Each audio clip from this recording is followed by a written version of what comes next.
வணக்கம். இன்று சிந்திக்க இருக்கக்கூடிய செய்திகள் என்னவென்று முதலில் பார்ப்போம். தூத்துக்குடியில் ரேஷன் அரிசி கடத்தல், தட்டி கேட்டவர் மீது பெட்ரோல் வெடிகுண்டு தாக்குதல். திமுகவின் TR பாலுவை விமர்சித்த திமுக காரரின் வீட்டிற்கு டிரைனேஜ் கனெக்ஷன் வாங்க முடியுமா? மிரட்டிய கழக கண்மணி. திருச்சூர் பூரத் திருவிழா இந்து திருவிழா இல்லை, கம்யூனிஸ்ட் அரசு கொக்கரிப்பு. எல்லா முஸ்லிம்களும் BC, கர்நாடக அரசு அறிவிப்பு. தேசிய பிற்படுத்தப்பட்டோர் ஆணையம் கண்டனம். சட்டவிரோதமாக குடியேறியவர்களை வெளியேற்ற மசோதா நிறைவேற்றிய இங்கிலாந்து அரசு. CTVயின் உண்மை நின்றிட வேண்டும் என்ற உரத்த சிந்தையோடு நான் உங்கள் பாஸ்கரன். இன்றைய செய்திகள் குறித்து சிந்திக்க நம்மோடு அரங்கத்தில் இணைந்திருப்பவர் மூத்த பத்திரிகையாளரும் ஒரே நாடு இதழின் ஆசிரியரும் ஆன்மீக சொற்பொழிவாளரும் எழுத்தாளருமான திரு ராம நம்பி நாராயணன் அவர்களை TV நேயர்கள் சார்பாக இனிதே வரவேற்கிறேன். வணக்கம் சார். வணக்கம் பாஸ்கர். சார், திருநெல்வேலி, தூத்துக்குடி, தென்காசி இந்த பகுதிகளில் ரேஷன் அரிசி நிறைய கடத்தப்படுவதாக நிறைய பத்திரிகை செய்திகள் கடந்த ஓராண்டு 2 ஆண்டுகளாகவே நடந்துகிட்டு இருக்கு. இதில் ஒரு ஆய்வறிக்கை என்ன சொல்கிறாங்க அப்படின்னா, சுமார் மாதத்திற்கு 350 டன் வரைக்குமே அரிசி கடத்தப்படுகிறது அப்படின்னு சொல்கிறாங்க. தூத்துக்குடி, அதன் கோவில்பட்டி சுற்று வட்டார பகுதிகளில் தூத்துக்குடி எம்பியாக யார் இருக்காங்கங்கிறது நமக்கெல்லாம் தெரியும் சார். இப்போ இதில் செய்தி என்ன அப்படின்னா, இதில் மாரி செல்வம் அப்படிங்கக்கூடிய ஒரு வழக்குரைஞர் இந்த மாதிரி நிறையா திருட்டு போகுதுன்னு சொல்லிட்டு அவர் ரேஷன் அரிசி திருட்டு போகுதுன்னு அங்கே இருக்கக்கூடிய அங்கே கம்ப்ளைண்ட் கொடுத்துருக்காரு. அவர்களும் ஒரு 2-3 இடத்துல பரிசோதனை பண்ணி அதை சீஸ் பண்ணியிருக்காங்க. இதனால் கோபம் அடைந்த பாதிக்கப்பட்டவர்கள், அதாவது அந்த கடத்தல்காரர்கள் என்ன பண்ணியிருக்காங்கன்னா, இந்த மாரி செல்வம் வீட்டில் போயிட்டு ராத்திரி பெட்ரோல் வெடிகுண்டை வீசியிருக்காங்க. இதில் சம்மந்தப்பட்டவர் யாருன்னு ஊர் மக்கள்லாம் தெரியும் அப்படிங்கிறாங்க. அவங்க கார்த்திக் அப்படிங்கக்கூடிய பெயரை தான் சொல்கிறாங்க.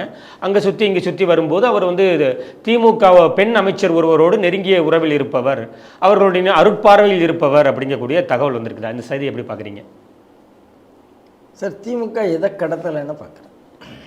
இப்போ போதை கடத்தல் திமுக தான் இருக்குது. வேறு உங்களுக்கே தெரியும் சாராய வியாபாரத்தில் எப்படி இருக்குங்க தெரியும். கல்வியை எப்படி வியாபாரம் பண்ணிகிட்ருக்காங்கங்கிறது தெரியும். அதாவது பிஸ்னஸ் எங்கெங்கே உண்டோ அங்கெங்கெல்லாம் திமுக இருக்கும். பிஸ்னஸ்னால் என்ன பிஸ்னஸ்ஸு? தவறான பிஸ்னஸ். இப்போ இந்த ஜாஃபர் சாதிக்கினுடைய விஷயம் என்ன? தவறான பணம். அவள் தெரியாமலாம் பண்ணியிருக்க மாட்டாங்க. முதல் குடும்பத்தில், கோபாலபுரம் குடும்பத்தில் யாரும் தெரியாமல் அதை பண்ணலைங்கிறது தான் உண்மை. அரிசி கடத்துகிறாங்க, இதுதான் அதில் ரொம்ப மோசமான விஷயம். அதாவது பாமர மக்களை சாராயம் குடிக்க வைத்து, பாமர மக்களை போதைக்கு அடிமையாக்கி அவர்கள் சாப்பாட்டை திருடுகிறார்கள். எவ்வளோ மோசமான விஷயம் பாருங்கள். நீ ஏதோ ஒன்று பண்ணிட்டு போயா, போதையை கொடு, சாராயத்தை கொடு, சொத்தையும் கொடுக்கலாம்ல, சொத்தையும் திருடிட்டு போகிறேன். இதில் இவங்க என்ன பிரச்சாரம் பண்ணுவாங்க? மோடி ஆட்சிக்கு வந்தால் ரேஷன் கடையே இருக்காது, அதுவே இருக்காது, 100 நாள் வேலை திட்டமே இருக்காது. ஒரு காலத்தில் 100 நாள் வேலை திட்டத்துக்கு பேர் 100 நாள் வேலை திட்டம் இல்லை,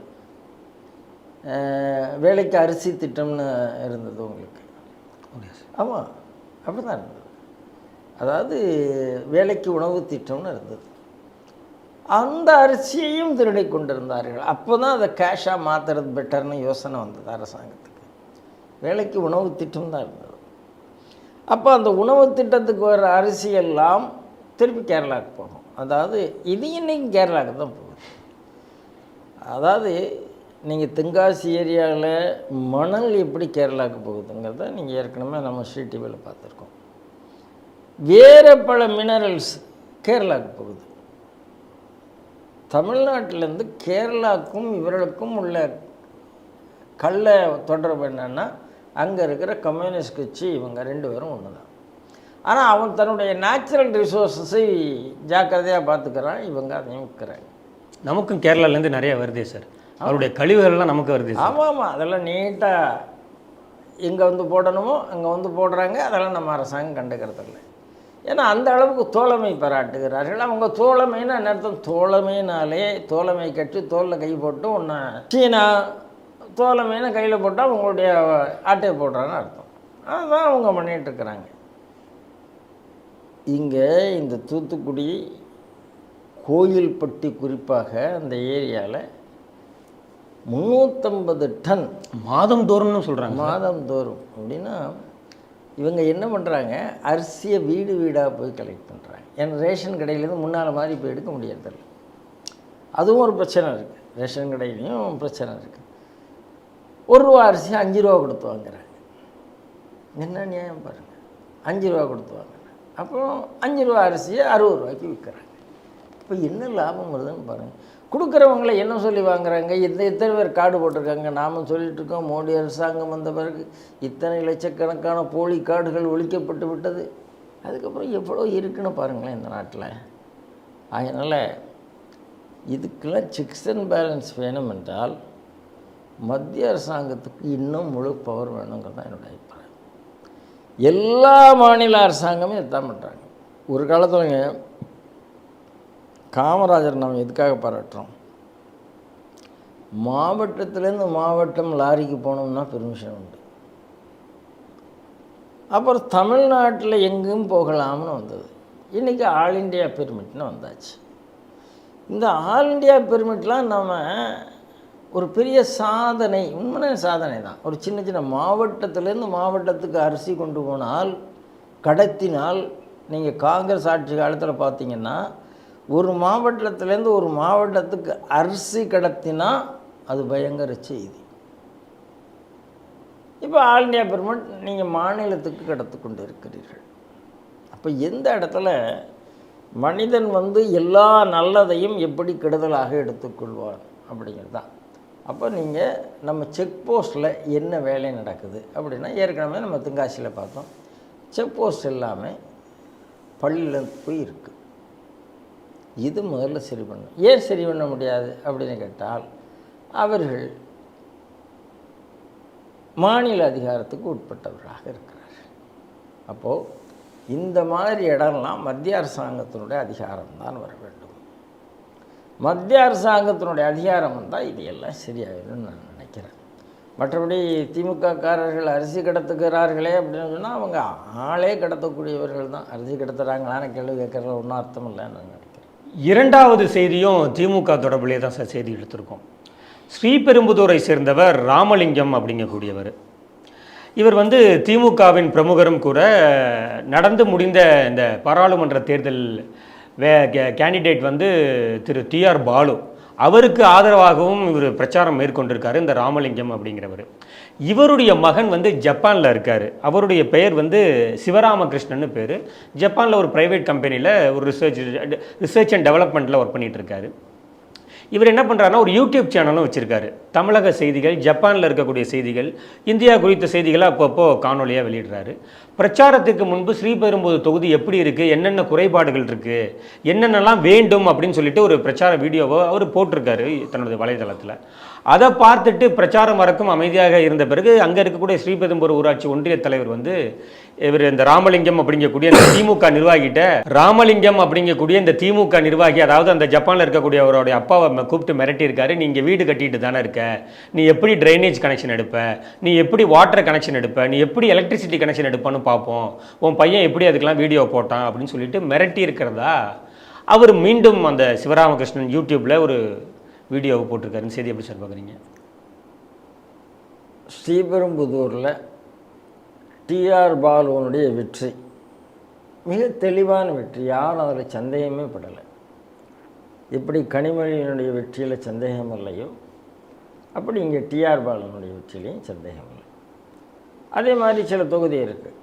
அந்த தொகுதிகளை நான் ஸ்ரீடிவியில் சொல்லி திமுகவுக்கு விளம்பரம் கொடுக்க விரும்புகிறேன். தெளிவாக ஜெயிப்போம் என்ற தொகுதியில் கூட ஜனநாயக ரீதியாக நீங்கள் இதெல்லாம் செய்யணும்னு ஒருத்தர் சொன்னால் அதை கூட எங்களால் சகிக்க முடியாதுன்னு சொன்னால் திமுகவினுடைய கருத்து சுதந்திரம்னு வாய்க்கு கத்துறாங்கல்ல, அது எங்கே இருக்குன்னு நீங்கள் பார்த்துக்கணும்.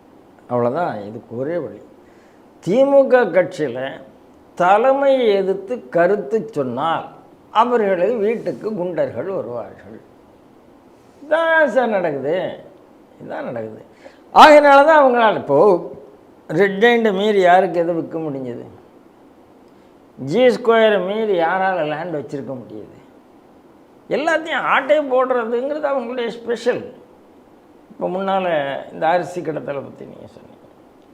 அப்போ இல்லீகலாக இருக்கிற எல்லாத்தையுமே பண்ணிக்கொண்டு நீ இந்த தொகுதிக்கு எம்பியாக இருக்கிறாயே, இந்த தொகுதிக்கு இதை செய்தாயா என்று கேட்டால் அடிதடின்னு அர்த்தம். இப்போ எனக்கு என்ன சந்தோஷம்னா, இப்போ கர்நாடகாவில் ஒரு காங்கிரஸ்காரருக்கு லவ் ஜிஹாத் அப்படின்னா என்னென்னா புரிய ஆரம்பிச்சிருக்கு. கேரளாவில் கிறிஸ்டியன்ஸ் எல்லாம் புரிந்து கொண்டார்கள். இப்போ வர்றாங்க. திமுகவில் திமுககாரர்களே நம்மை மிரட்டுவார்கள் அப்படிங்கிறது நமக்கு புரியுது. நான் ஒரே ஒரு சம்பவம் வேடிக்கையாக சொல்கிறேன். வேடிக்கை உண்மையான இந்த எலெக்ஷனில் போலிங்லாம் முடிஞ்சிட்டு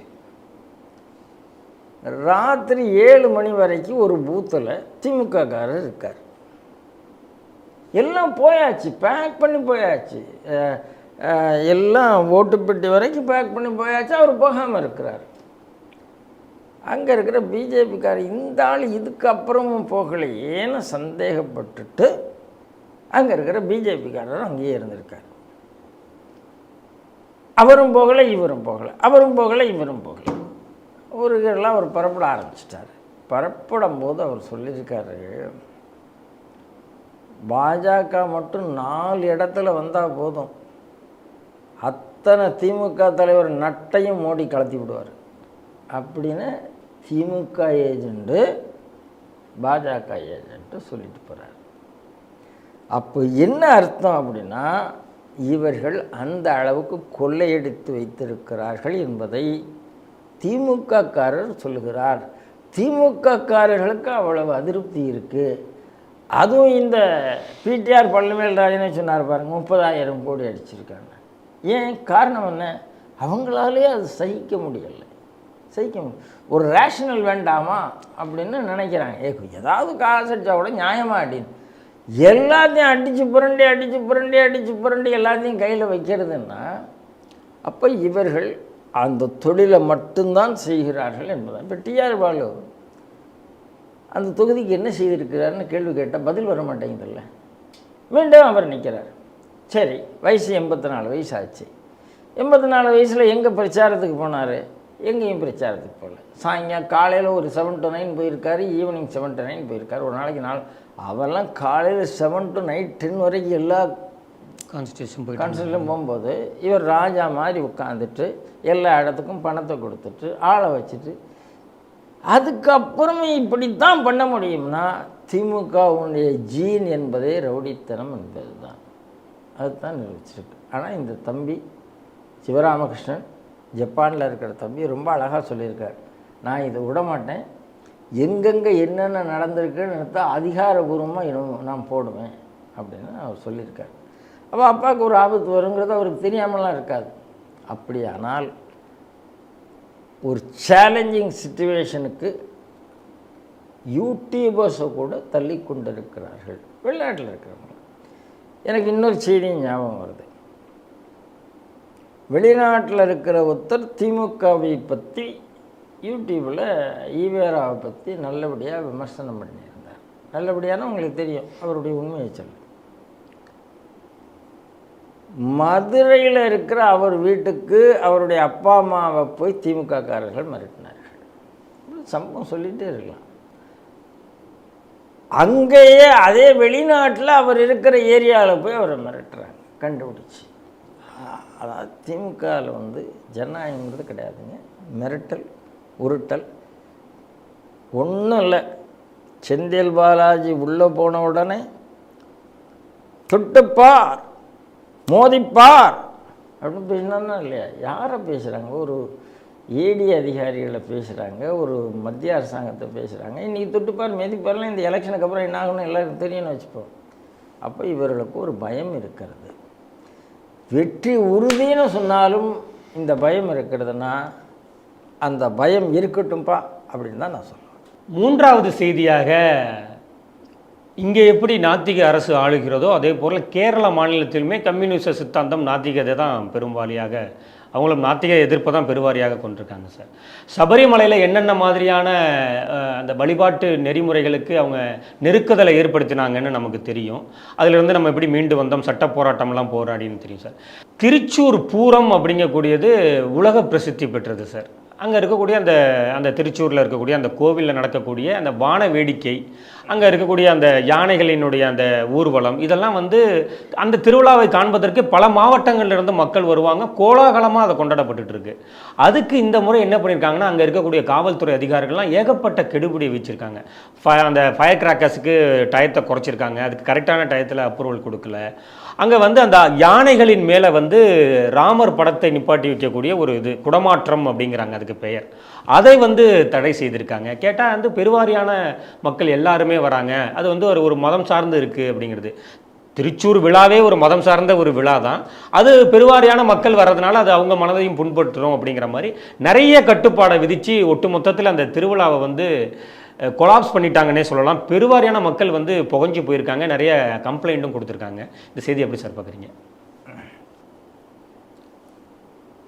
சார், திருச்சூரினுடைய அந்த விழா, அந்த வடக்குநாத சாமி பார்வதி தேவி, அதான் அந்த கோயில், கிட்டத்தட்ட 60க்கும் மேற்பட்ட யானைகள் அப்படி அணிவகுத்து நிற்கும். அந்த கிரவுண்டை நீங்கள் பார்த்தீங்களா, அந்த கோயிலினுடைய அந்த சுற்றி வருங்கிறதே ஒரு 2 கிலோமீட்டருக்கு அந்த கோயிலை சுற்றி வர்றதுமா, அந்த மாதிரி அந்த 2 கிலோமீட்டர் தூரத்தில் லட்சக்கணக்கான மக்கள் நிற்பார். இது வருடம் ரொம்ப சிறப்பாக நடக்கிறது. அந்த விழாவை எப்படி கெடுக்கிறதுன்னு தொடர்ந்து முஸ்லீம்கள் முயற்சி பண்ணுகிறார்கள். அதில் யானைக்கு தடை போட முடியுமான்னு யோசிக்கிறாங்க. வேறு ஏதாவது அதில் வந்து என்விரான்மெண்ட் விஷயம் கொண்டாடணுமான்னு முடிக்கிறாங்க. என்னென்னலாமோ முடிக்கிறாங்க. ஆனால் எந்த முயற்சி எடுத்தும் அவர்களால் அதை தடுக்க முடியவில்லை. ஏன்னா அது வந்து அந்த அளவுக்கு காட்ஸ் ஓன் கண்ட்ரி விழா அவ்வளவு நல்லா இருக்குது.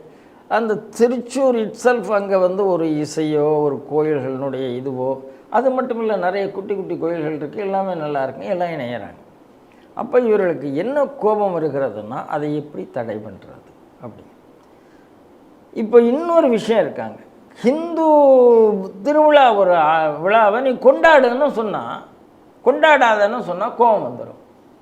அப்போ கொண்டாடு, அதை செக்யூலர் அப்படின்னு சொல்லணும். இப்போ தமிழ்நாட்டில் பொங்கல் இருக்குது, பொங்கல் செக்யூலர் ஆகிட்டு, பொங்கல் எப்படி செக்யூலர் ஆக முடியும்? எனக்கு தெரியல. கிறிஸ்டியன் கேலண்டரில் வந்து தை மாதம்னு இருக்கா, முஸ்லீம் கேலண்டரில் தை மாதம்னு இருக்கான்னு எனக்கு தெரியலை. இந்து கேலண்டர்லாம் தை மாதம் இருக்குது.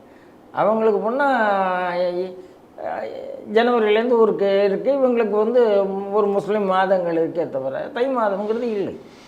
அப்போது நம்ம ஊர் எம்எல்ஏ, முஸ்லீம் எம்எல்ஏ என்ன சொல்கிறாரு, நாங்கள் பொங்கல் கொண்டாடுவதை எதிர்க்கவில்லை, நாங்கள் அந்த பொங்கலை சூரியனுக்கு வைப்பதைத்தான் எதிர்க்கிறோம். உன்னை யார்கிட்ட பொங்கல் கொண்டாட சொன்னால்? நாங்கள் செக்யூலர் பொங்கல் கொண்டாட விரும்புகிறோம். உங்களை யார், நீங்கள் செக்யூலர், நீங்கள் தனியாக பொங்கல் கொண்டாடுங்க முஸ்லீம்ஸ், யார் எங்கள் கூட வந்து கொண்டாடணும்னு சொன்னால்? அது கோயில் திருவிழா. கோயில் திருவிழாவில் என்ன செக்குலரிசம் வந்தது? இவங்களுக்கு என்ன பிரச்சனைன்னா, மதங்கள், அதாவது தமிழ்நாட்டில் பார்த்துருப்பீங்க, இந்த சைவ வைணவ வேதத்தை எப்படிலாம் கிளப்புறதுன்னு ஒரு கோஷ்டி வேலை பார்த்துக்கிட்டே இருக்கு. ராமர் வெளிநாட்டு கடவுள் அப்படின்பா, திடீர்னு எங்கள் ஊர் கடவுள் கருப்பண்ணசாமிம்பா, இல்லை முருகர் தான் எங்கள் கடவுள், உடனே எங்கள் அறநிலைத்துறை அறுவடை வீட்டு பயணம் அப்படிலாம் ஆரம்பிக்கும். முருகருக்காக முருகன் இலக்கிய வட்டம், இதெல்லாம் அறநிலைத்துறை இப்போ பண்ண ஆரம்பிச்சிருக்கேன். நீங்கள் சமீபத்தில் பார்த்தீங்கன்னா ஹிந்து அறநிலைத்துறை தமிழ்நாட்டில் திடீரென்று முருகனுக்கான நிறைய நிகழ்ச்சிகளெல்லாம் பண்ண ஆரம்பிச்சிருக்கு. அந்த மாதிரி அந்த கோயில், சிவன் கோயில், வடக்குநாத சாமி, அங்கே இருக்கிற தேவி பார்வதி தேவி, அவர்கள் ராமரை எடுக்கிறார்கள் என்றால் ஒரு இந்து சமுதாயத்தில் ஒரு ஒற்றுமை வருகிறதுங்கிறது இவங்களுக்கு பயத்தை உருவாக்குது. நாம் என்ன சொல்கிறோம், இந்துக்கள் அதெல்லாம் கடந்து வந்து விட்டார்கள்னு சொன்னால் இவங்களுக்கு பயம். ஐயோ, அயோத்தியில் இப்போ தானே நடந்திருக்கு, இப்போ இவன் ராமரை வச்சுட்டான்னா ஹிந்து ஒற்றுமை ஆகிட்டான்னா. அப்போ ஹிந்து அதாவது காங்கிரஸ் கம்யூனிஸ்ட் ரெண்டுமே இப்போ ஒன்றும் இல்லை, சமீபத்தில் 2 நாளாக என்ன நடந்துட்டுருக்கு? காஸ்ட் கணக்கெடுப்பு நடத்தியே தீர்வோம். எதுக்கு? ஹிந்துக்களை பிரிக்கிறதுக்கு. அப்புறம் என்ன பண்ணணும்? ஹிந்து சொத்தெல்லாம் எடுத்து முஸ்லீமுக்கு கொடுக்கணும். அது ஓப்பனாக வந்துட்டுருக்கு. இப்போ 55% டேக்ஸ் சேர்த்து அதுக்கு பிறகு போட போகிறோன்னு சான் பெட்ரோட சொல்லியிருக்கிறார். அப்போ இவங்க வேலை ஹிந்துக்கள் எங்கே ஒற்றுமையானாலும் அதை கெடுக்க வேண்டியது.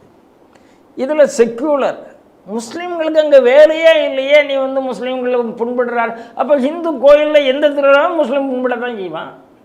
முதல்ல நீங்கள் என்ன சொல்லணும்? அவங்க திருவிழா நடத்தினால் நீங்கள் புண்படக்கூடாது. அதுதானே நியாயம். நீங்கள் திருவிழா நடத்தினால் அவங்க புண்பட மாட்டார்கள். அதுதானே நியாயம். நீ அவனை மதி நீ அவன் உன்னை மதிப்பான்னு சொல்கிறத விட்டுட்டு அவர்கள் புண்படுத்துவார்கள், அதனால் செய்யக்கூடாதுன்னு சொன்னால், அப்போ செய்யக்கூடாதுங்கிறதுக்கு வெயிட் போச்சுன்னா எந்த திருவிழா நடக்கும்? இதே வெஸ்ட் பெங்காலில் நடந்தது. வெஸ்ட் பெங்காலில் வந்து துர்கா பூஜா முடிஞ்ச உடனே விசர்ஜனம் பண்ணக்கூடாதுன்னு மம்தா பானர்ஜி சொன்னான். இப்போ தமிழ்நாட்டில் பிள்ளையார் விசர்ஜனத்துக்கு சண்டை போட்டு கொண்டு இருக்கிறார்கள். ஸோ பேட்டர்ன் எல்லா இடத்துலையும் ஒன்று தான் சார். வெஸ்ட் பெங்காலாக இருந்தாலும், தமிழ்நாடாக இருந்தாலும், கேரளாவாக இருந்தாலும் பேட்டர்ன் ஒன்று தான். அந்த பேட்டர்ன் ஹிந்து திருவிழாவை எப்படி கெடுப்பதுன்னு. ஹிந்து திருவிழா தான் தவிர அது மதசார்பற்ற திருவிழா இல்லை. இதில் மார்க்சிஸ்ட் கம்யூனிஸ்ட் கட்சி அரசாங்கம் செய்திருக்கிறது அயோக்கியத்தனம். அதற்கான தண்டனை வாக்காளர்கள் கொடுப்பார்கள். 4வது செய்தியாக கர்நாடகாவில் சார் நம்ம பார்த்தோம், அந்த சட்டமன்ற தேர்தலுக்கே அவர்கள் வந்து என்ன மாதிரியான தேர்தல் அறிக்கையெல்லாம் அறிவிச்சிருந்தாங்க. அது சிறுபான்மை மக்களுக்கு எந்த அளவுக்கு அவர்களை வாழ வைக்கக்கூடிய அறிக்கையினே பெருவாரியாக சொன்னாங்க. இப்போ காங்கிரஸ் தேர்தல் அறிக்கையும் அப்படி தான் வெளியில் வந்திருக்கு. அது ஒரு சமாச்சாரம். இப்போது கர்நாடக முதல்வர் சித்தாராமையா அவர் தலைமையிலான அரசு என்ன அறிவிச்சிருக்காங்க அப்படின்னா, அங்கே இருக்கக்கூடிய இஸ்லாமியர்கள் அனைவரையுமே அந்த கேட்டகரைசேஷன் அப்படிங்கக்கூடிய அந்த பிரிவில் பேக்வேர்டு கிளாஸஸாக அறிவிச்சிருக்காங்க. அனைத்து இஸ்லாமியர்களுமே இப்போ பேக்வேர்டு கிளாஸஸில் வராங்க. இந்த செய்தி எப்படி சார் பார்க்குறீங்க? சித்தராமையாவுடைய சித்தம் ராமன்ட்ட இல்லை, ரஹீம்கிட்ட இருக்குது. ஆனால் அவருக்கு பேர் சித்தராமையான்னு வச்சுருக்காங்க. சித்தம் இங்கே இல்லை, அது பித்த பிடிச்சி போயிருக்கு.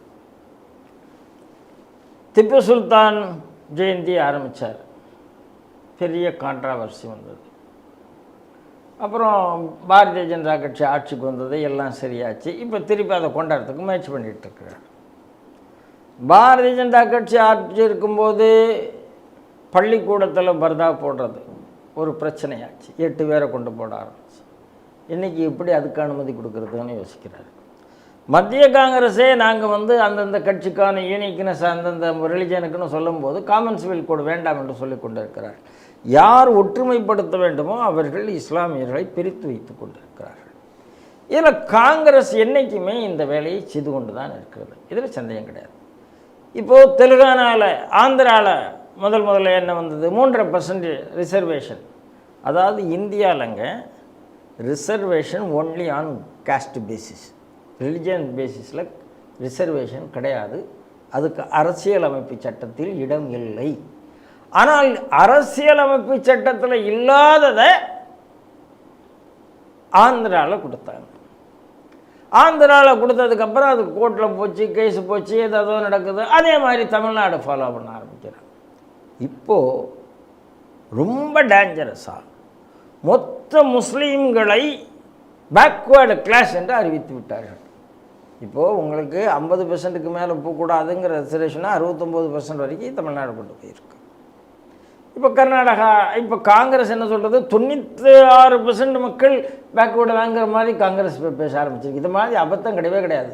நாட்டை 70 வருஷம் ஆண்டு, 60 வருஷம் ஆண்ட ஒரு கட்சி, அந்த கட்சிக்கு வந்து மக்களை வந்து ஏழ்மையிலேருந்து வெளியில் கொண்டு வர முடியலை, வெல்த்து ஜெனரேட் பண்ண முடியலை. யார் வெல்த் வச்சுருக்கிறார்களோ அவங்ககிட்டேருந்து பிடிங்கி எல்லாருக்கும் கொடுப்பேன்னு சொல்லத்துக்கு வெக்கமாக இருக்கணும் ஒரு கட்சிக்கு. அந்த வெக்கமோ மானமோ சூடோ சுரணையோ எதுவுமே இல்லாத ஒரு கட்சி. நாங்கள் வளர்க்கவே மாட்டோம், யாராவது தானாக வளர்ந்தால் அவன்கிட்டேருந்து பிடிங்கி அடுத்தவன்கிட்ட கொடுப்போம்னு சொல்லத்துக்கு இவங்க எதுக்கு கட்சி நடத்துகிறாங்கன்னு சொல்லலை, தெரியலை. இந்த தவறை சோனியாவுக்கு முன்னால் இருந்த வரைக்கும் அந்த காங்கிரஸ்காரர்கள் செய்யவில்லை. அப்போ சோனியாவுக்கு அப்புறம் இருக்கிற காங்கிரஸுங்கிறது முழுக்க முழுக்க ஆன்டி காங்கிரஸாக ஆன்டி ஹிந்துவாக மாறிவிட்டது. ஏற்கனவே நான் நம்ம ஸ்ரீ டிவியிலே சொன்னேன், சோனியா வந்து எப்படி நேஷனல் அட்வைசரி கவுன்சில் வைத்துக்கொண்டு அதை நம்பி இருந்தார்களோ காங்கிரஸை அதே தான் இன்றைக்கும். யாரும் இப்போ ராகுல் சொல்கிறது சட்டம்னு ஆனதுனால தான் இப்போ கேஸ்ட் சென்சஸ்லாம் காங்கிரஸ்காரர்கள் சகித்து கொண்டு இருக்கிறார்கள். அவங்களுக்கே இது எங்கே போய் விடுங்கிறது தெரியறதில்லை. அப்போ இப்போ காங்கிரஸினுடைய மேனிஃபெஸ்டோ பார்த்தா முழுக்க முழுக்க இஸ்லாமியர்களுக்கும் நக்சலுக்குமான மேனிஃபெஸ்டோவாக இருக்க தவிர அது இந்தியாவுக்காகவோ இந்துக்களுக்காகவோ அந்த மேனிஃபெஸ்டோவில் ஒன்றுமே இல்லை. இப்போ சித்தராமையா என்ன சொல்கிறார், இவங்கள்லாம் பேக்வேர்டு கிளாஸ் என்று சொன்னால் நாளைக்கு இந்தியாவில் இருக்கிற எல்லா ஸ்டேட்டும், அதாவது இன்றைக்கி காங்கிரஸ் இல்லை ஆட்சியில், நாளைக்கு வராது, ஏதாவது ஒரு இடத்துல வர முடியாதுன்னு காங்கிரஸ் முக்த பாரதம் வந்தால் தான் இது ஒழியும். நாளைக்கு அவரும் சொல்லுவான், குறைந்தபட்சம் ரீஜனல் பார்ட்டி சொல்லலாமே, திமுக நாளைக்கு என்டையர் முஸ்லீம்ஸை நான் இப்படி பண்ணுறேன் நாளைக்கு சொல்ல முடியுமே. அப்போ நாளைக்கு இதை பார்த்துட்டு மற்ற மாநில அரசாங்கங்கள் இதே விஷயத்தை பண்ணதுக்கு ஆபத்து இருக்கு இல்லையா? அப்போது இவர்கள் தொடர்ந்து இந்தியாவை ஆபத்துக்குள்ளாக்குவது எதுக்காக? தங்களுடைய ஓட்டுக்காக, தங்களுடைய பணத்தை பாதுகாப்பு. இப்போது சித்தராமையா வந்து இப்படி பண்ணுறாருன்னு சொன்னால், அவர் கட்சி வெல்த் டிஸ்ட்ரிபியூஷன் ரீடிஸ்ட்ரிபியூஷன் சொன்னால், மல்லிகார்ஜுன கார்கேனுடைய சொத்து எவ்வளவு, எத்தனை ஆயிரம் கோடி அவர் கொடுப்பாரா? சித்தராமையானுடைய சொத்து எத்தனை ஆயிரம் கோடி இவங்க கொடுப்பாங்களா? நேரு ஃபேமிலியில் எத்தனை கோடி அவங்க கொடுப்பாங்களா? காங்கிரஸ் கட்சியினுடைய எத்தனை எம்பிக்கள் எடுத்து கொடுக்கலாமே, கொடுப்பாங்களா? அப்போ இவர்களுக்கு வேலை நாட்டில் உள்ள வளங்களை இஸ்லாமியர்களுக்கு அள்ளி கொடுப்பது. நீங்கள் மன்மோகன் சிங் 2006 அதை பேசினார். 2006 நேஷ்னல் டெவலப்மெண்ட் கமிஷனில் பேசின உடனே எதிர்ப்பு வந்த மறுநாள் அவங்க ஒரு அறிவிப்பு கொடுக்குறாங்க. நேஷ்னல் டெவலப்மெண்ட் கவுன்சிலேருந்து ஒரு அறிவிப்பு கொடுக்குறாங்க. என்ன கொடுக்குறாங்க? மன்மோகன் சிங் முஸ்லீம்களை மட்டும் சொல்லவில்லை, ஓபிசி தாழ்த்தப்பட்டவர்கள் எல்லாத்தையும் சேர்ந்து தான் சொன்னார். ஆனால் பேச்சில் அதில் வரல. பேச்சில் அவர் மைனாரிட்டிஸ் எஸ்பெஷலி முஸ்லீம்ஸுங்கிற வார்த்தை தான் வந்தது. ஆனால் மறுநாள் வந்த அறிக்கையில் இப்போ அந்த அறிக்கையை தானே நீங்கள் ஏற்றுக்கொள்ளணுங்கிற அறிக்கையை ஏற்றுக்கொள்ள வேண்டிய அவசியம் இல்லை. நீங்கள் அச்சப்பட்டு பயந்து போய் பப்ளிக்கினுடைய கோபத்துக்காக கொடுத்த ஒரு அறிக்கை. ஆனால் அதை தொடர்ந்து இவர்கள் இஸ்லாமியர்களுக்கு என்னென்னலாம் செய்திருக்காங்கன்னா பாரதிய ஜனதா கட்சி இப்போது ப்ரெஸ் ஸ்டேட்மெண்ட் ஒன்று கொடுத்துருக்கிறது. அப்போ என்ன புரிகிறது அப்படின்னா, அதே மாதிரி அந்த வக்ஃபோர்டுக்கு மன்மோகன் சிங் தான் அவங்க கிளைமே இல்லாமல் எதெல்லாம் கேட்டாங்களோ அந்த அன்வெரிஃபைடாக அதெல்லாம் வக்ஃபோர்டு கொடுத்து கிராமம் இந்து கிராமங்களெல்லாம் கோயில்கள் கொண்ட கிராமங்கள்லாம் வக்ஃபோர்டுக்கு போச்சு. அப்போது இவருடைய எண்ணம் என்னென்னா இந்தியாவை இஸ்லாமியர்களுக்கு அடமானம். இதுதான் நேரு திருப்பி அயோத்தியில் பண்ணார். அது கோயிலே வரக்கூடாதுன்னு முடிவு பண்ணார். அயோத்தியில் நாம் கோயில் மீட்டு விட்டோம். ஆனால் நாம் கொஞ்சம் கொஞ்சமாக 370 மீட்டு அயோத்தியை மீட்டு முஸ்லீம்களை முத்தலாக்கில் மீட்டு இதுக்கெல்லாம் வேலையே வேண்டாங்க. காங்கிரஸை சாகடிச்சிட்டா இந்தியா நல்லாயிருக்கும். அவர் என்ன சொல்கிறார்? காங்கிரஸ் முக்த பாரத்னு சொல்கிறார். காங்கிரஸ் முக்த பாரத் நடந்தால் ஒழிய, ஏன்னா அவங்களுக்கு எல்லா இடத்துலையும் 20%, 30%, இன்றைக்கி 20% ஓட்டு இருக்குது. இந்த 20% யாருன்னா மைனாரிட்டி ஓட்டு. அதை வைத்து கொண்டு அவர்கிட்ட வேறு யாரும் இல்லை. நான் என்ன சொல்கிறேன், காங்கிரஸ் கட்சி உண்மையிலேயே தேசியத்தை எதிர்த்து போராட முடியும் என்றால், பினராயி விஜயன் கேட்குறாரு, நீ பிஜேபி இருக்கிற ஸ்டேட்டில் போய் அங்கே போய் ஏதாவது பிஜேபி எம்பி எதிர்த்து நிற்க வேண்டியதாக ஏன் ஏன்ட்ட வந்து கேட்குறேன்னு ராகுல் காந்தி கேட்குறாரு. ராகுல் காந்தி முஸ்லீம் தொகுதியில் போய் நிற்கிறார். நான் சொல்கிறேன், ஒரு ஹிந்து மெஜாரிட்டி தொகுதியில் போய் நில்லுங்க சார். நீங்கள் நம்புகிற கிறிஸ்டியன் மெஜாரிட்டி தொகுதியில் போய் நில்லுங்க. அப்படி இல்லை. அப்போ என்ன அர்த்தம்னா, காங்கிரஸ் முழுக்க முழுக்க இன்றைய காங்கிரஸ் இந்தியன் நேஷனல் காங்கிரஸ் அல்ல, இஸ்லாமிக் நேஷனல் காங்கிரஸ். அவ்வளோ சார். இறுதி செய்தியாக, உலகம் முழுவதுமே இந்த இல்லீகல் மைக்ரன்ஸால் ஏற்படக்கூடிய ப்ராப்ளம் அதிகமாயிட்டு இருக்கு நாளுக்கு நாள். அது அந்த நாட்டுக்கே வந்து அந்த நாட்டின் தேச ஒருமைப்பாட்டுக்கே நிறைய பாதிப்பு உள்ளாகிறதுக்கான வாய்ப்பு அதிகமாகிட்டு இருக்குது அப்படின்னு சொல்லிட்டு பல நாடுகள் என்ன பண்ணுறதுன்னு தெரியாமல் வெளிப்பிதுங்கி நிற்கிறாங்க. இப்போ யூகேவுமே அப்படி தான் அதில் மாட்டியிருக்கிறதா சொல்கிறாங்க. சுமார் 62,000க்கும் மேற்பட்ட அகதிகள் அங்கே இருக்கிறதா சொல்கிறாங்க. இப்போ அந்த அரசு ஏதேதோ சட்டங்களை கொண்டு வர முன் வந்து இப்போ ருவாண்டா மசோதாவை இப்போ பார்லிமெண்ட்டில் கொண்டு வந்து அது பில் பாஸ் ஆகிருக்கு. அதுக்கு ஒப்புதலும் நேற்று தெரிவிச்சிட்டாங்க.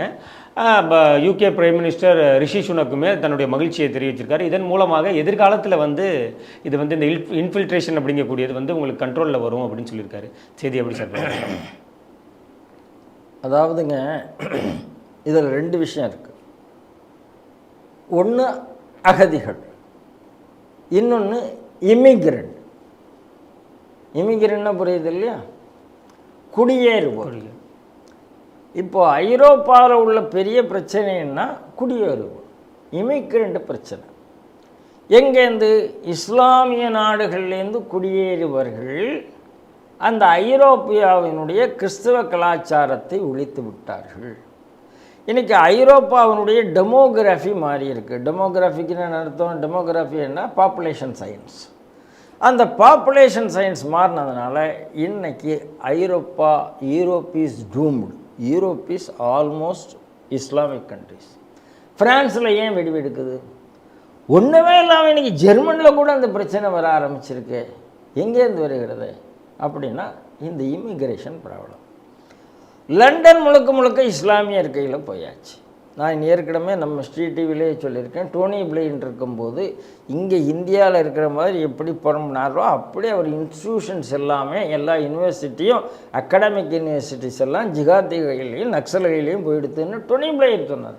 இது உலகம் முழுக்க அவங்களுடைய திட்டம். இங்கே நம்ம ஜேஎன்யூ போனோம், நான் ஜேஎன்யூ நம்ம மீட்டு கொண்டு வந்திருக்கிறோம் இன்றைக்கி. ஆனால் நம்மளால் ஜாமியா மிலியாவை மீட்க முடியவில்லை, அலிகாரை மீட்க முடியவில்லை. அதெல்லாம் மீட்க வேண்டிய அவசியம் இருக்கிறது. ஆமாம், முதல்ல ஜேஎன்யூ மீட்டுறது ஒரு பெரிய சாதனை. அப்போ இப்போ பிரச்சனை என்னென்னா, இமிக்ரன்ஸ் பிரச்சனையை விட அடுத்த பிரச்சனை என்னென்னா அகதிகள் பிரச்சனை. இந்த அகதிகள் பிரச்சனைங்கிறது இப்போ நம்ம நாட்டில் ரோஹிங்கியா வந்திருக்காங்க. ரோஹிங்கியா இமிக்ரன்ஸ் கிடையாது, அகதிகள். இந்த அகதிகளுக்கு இங்கே தங்க வைக்கணும்னா காங்கிரஸ் கட்சி கேஸ் போடுகிறது. அவர்களை நாங்கள் தங்க வைப்போம், அவங்களுக்கு சோறு போடுவோங்க. அதை தான் இன்றைக்கி மோடி பேசிக்கொண்டு இருக்கிறார். உன்னுடைய செல்வத்தையெல்லாம் எடுத்து, உங்களுடைய தங்கத்தினால மங்களசூத்திராவை எடுத்து உள்ளே வர்றவங்களுக்கு ஊடுருவக்காரர்களுக்கு நாம் கொடுக்க வேண்டுமா அப்படின்னு ஒரு கேள்வியை கேட்குறார். உலகம் முழுக்க இஸ்லாமிய நாடுகள் திட்டமிட்டு இஸ்லாமியர்களை அண்ட்ரஸ்ட் வரும்போது கிறிஸ்தவ நாட்டுக்குள் தள்ளுகிறார்கள். சார், 2 முஸ்லீம் நாட்டுக்குள்ளே பிரச்சனை சார். ஒரு அகதி வாரார் சார், அவர் ஏன் கிறிஸ்தவ நாட்டுக்கு போகணும்? அவர் ஏன் ஒரு முஸ்லீம் நாட்டுக்கு போகக்கூடாது? பாகிஸ்தானுடைய அகதிகளை ஏன் வெஸ்டர்ன் கண்ட்ரிஸ் போகணும்? அவங்க ஏன் சவுதியும் மற்ற இஸ்லாமிய நாடுகள் ஏற்றுக்கொள்ளக்கூடாது?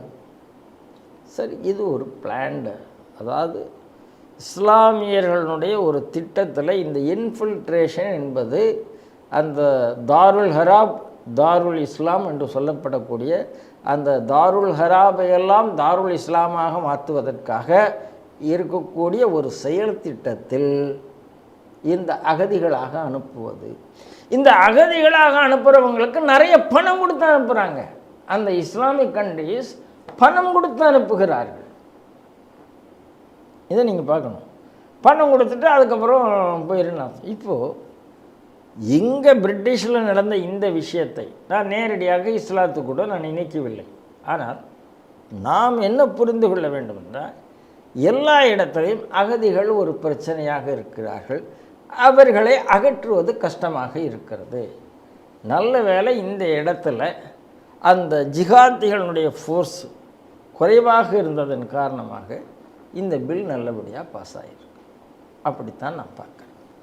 நேரடியாக இஸ்லாம் கூட சம்பந்தப்படாததுனால இது நடந்திருக்கு. மற்றபடி இப்படி ஒரு பில் வேறு எங்கேயாவது நடந்திருக்குமா என்றால் நடந்திருக்கிறதுக்கு வாய்ப்பில்லை. ஆனால் இதை பாடமாக கொண்டு அகதீன வந்தால் அகதி, அவனுக்கு ரிலிஜியன் கிடையாது. அகதீன வந்தால் இன்னொரு நாட்டுக்காரன். இப்போவுமே என்ன பண்ணியிருக்காங்க, அவங்க இங்கிலாந்தில் வைக்கல, பக்கத்தில் ருவாண்டான்னு சொல்லக்கூடிய ருவாண்டாவில் கொண்டு போய் இதே வசதியெல்லாம் செய்து கொடுப்பாங்க. ஆனால் அவர்களுக்கு இங்கே ஒரு உரிமையும் இருக்காது. சார், இது வரைக்கும் ஸ்ரீலங்காலேருந்து நீங்கள் வச்சிட்ருக்கீங்க சார். ஸ்ரீலங்காலேருந்து வந்தவங்களுக்கு என்ன உரிமை திமுக காரங்க கொடுத்துருக்காங்கன்னு போய் பாருங்கள். ஏதாவது ஸ்ரீலங்கா காலனியை போய் பாருங்கள், உங்களுக்கு உண்மை தெரியும். அதே மாதிரி நாம் என்ன சொல்லுவோம், ரோஹிங்கியா வரானா தள்ளி வச்சுக்கோ, அவனுக்கு ரேஷன் கார்டை கொடுக்காது, அவனுக்கு ஆதார் கார்டை கொடுக்காது, அவனுக்கு ஓட்டு கொடுக்காது. ஆனால் உடனே முந்திட்டு போய் காங்கிரஸ் கட்சி அவனுக்கு ஆதார் வாங்கி கொடுக்குது, ஓட்டு வாங்கி கொடுக்குது, அவன்கிட்ட ஓட்டு வாங்கி ஜெயிச்சு கொண்டு இருக்கிறது. இதுதான் பிரச்சனை. அதனால் இப்போ இவங்க என்ன பண்ணிட்டாங்க, நாட்டை விட்டு வெளியில் அனுப்ப முடியாது, அவங்கள பாதுகாத்தாக வேண்டும். ஆகையினால ஒரு பில்லு பாஸ் பண்ணி ருவாண்டாவில் அனுப்பி நாங்கள் அவங்கள பாதுகாத்து கொடுக்குறோம் அப்படின்னு இது ஒரு சின்ன விஷயந்தான். அப்படித்தான் நான் இதை பார்க்குறேன். ஆனால் ஒரு சரியான திசையை நோக்கிய பயணம், உலக நாடுகளுக்கு காமிக்கக்கூடிய ஒரு சரியான திசைக்கான பயணம் என்றதை நான் பார்க்குறேன். சார் நீங்கள் சொல்கிறீங்க ஓகே, ஒரு வழியில் ஏதோ பில் பாஸ் ஆகிடுச்சு அப்படின்னு சொல்கிறீங்க. பட் ஆனால் அதற்கான அந்த செலவை வந்து எப்படி, ஆல்ரெடி உலகம் முழுக்கவே பொருளாதார சிக்கல் இருக்குதுன்னு சொல்கிறாங்க, அதில் யூகேவுமே இருக்குது. இந்த சூழ்நிலையிலையும் கோடிக்கணக்கான ரூபாயை இப்போ அவங்க வந்து அவர்களுடைய பராமரிப்புக்காக செலவு பண்ண வேண்டிய கட்டாயத்துக்கு வந்திருக்காங்களே இப்போ. சார், ஜம்மு காஷ்மீரில் 370 இருக்கும்போது நம்ம எவ்வளோ செலவு பண்ணி கொண்டிருந்தோம்? இன்றைக்கி அந்த செலவுலாம் குறைஞ்சிருக்காங்க இல்லையா? எவ்வளவு செலவு பண்ணோம்.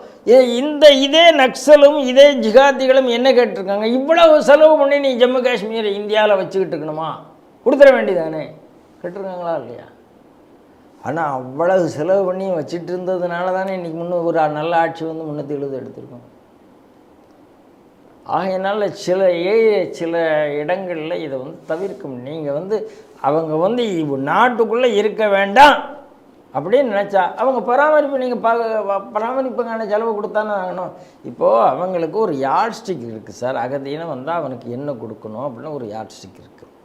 அந்த யார்ட் ஸ்டிக்கு உள்ளுக்குள்ளே இருக்கிறவனுக்கு அவ்வளோ வசதி கிடையாது. அதை இவர்கள் பயன்படுத்தி கொள்கிறார்கள். அப்போ அதுலேருந்து மீண்டு வரணும்னா முதல்ல இவனை டிசோசியேட் பண்ணு, ஐசோலேட் பண்ணு. அதுக்கப்புறம் நாம் பார்த்துக்கலாம். நாளைக்கு அப்புறம் ஒரு கேள்வி வரும், இவர்கள் இங்கே தானே இருக்கிறார்கள், இவருக்கு ஏன் இவ்வளவு செலவழித்து கொண்டு இருக்கிறான்னு கேள்வி வரும். இல்லைன்னா இப்போ இங்கே உள்ளுக்குள்ளே இருக்கும்போது அந்த கேள்வி வராது.